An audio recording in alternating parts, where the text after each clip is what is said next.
அப்புறம் ஒரு ஆர்டிகல் 15ல என்ன சொல்லியிருப்பாங்க அப்படின்னு சொல்லி பார்த்தீங்கன்னா கிளாஸஸ்லாம் இருக்குது. அதில்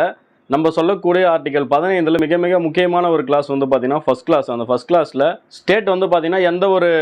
சிட்டிசனையும் வந்து பார்த்தீங்கன்னா சமயம், இனம், அப்புறம் வந்து பார்த்தீங்கன்னா அவங்களோட சாதி என்ன, அவங்களோட பிறப்பிடம் என்ன, அதெல்லாம் வந்து ஒரு காரணமாக வச்சு அவங்கள வந்து பார்த்தீங்கன்னா ஒரு வேற்றுமைப்படுத்தக்கூடாது, ஒரு டிஸ்கிரிமினேஷன் பண்ணக்கூடாது அப்படின்னு சொல்கிறது தான் அந்த ஆர்டிகல் 15ல் ஃபர்ஸ்ட் கிளாஸ். செகண்ட் வந்து பார்த்தீங்கன்னா குடிமகன் யாரையும் வந்து பார்த்தீங்கன்னா ஒரு பொது வீதியோ அல்லது வந்து பார்த்தீங்கன்னா ஒரு கடைகளுக்குள்ள அப்புறம் வந்து என்டர்டைன்மெண்ட் பண்ண போகிற இடத்துல ஏதாவது ஒரு இடத்துல எங்கேயுமே வந்து பார்த்தீங்கன்னா ஒரு குடிமகன் அவனுடைய இந்த ஒரு சாதி என்ன, அவனுடைய ஒரு மதம் என்ன, அவன் வந்து எந்த ஒரு சமயத்தை சார்ந்தோம், அவன் வந்து ஆணா பெண்ணா அந்த மாதிரிலாம் எந்த ஒரு பாகுபாடும் காட்டாமல் அவங்களை வந்து உள்ள அலோவ் பண்ணணும் அப்படின்றது தான் வந்து பார்த்தீங்கன்னா இந்த ஆர்டிகல் 15. அப்படி இதெல்லாம் வந்து ஒரு காரணமாக வச்சு அவங்கள வந்து பார்த்தீங்கன்னா ஒரு கிணறுல போயிட்டு தண்ணி எடுக்காமல் விடுறது, ஆற்றுப்படுகைக்கு போகக்கூடாதுன்னு சொல்கிறது, இந்த மாதிரி அவங்க இதெல்லாம் வந்து பயன்படுத்தக்கூடாது அப்படின்னு சொல்லிட்டு யாரும் வந்து பிரித்து வைக்கக்கூடாது, அப்படி அவங்கள வந்து ஒரு பாகுபாடு பார்க்கக்கூடாது அப்படின்னு சொல்கிறது தான்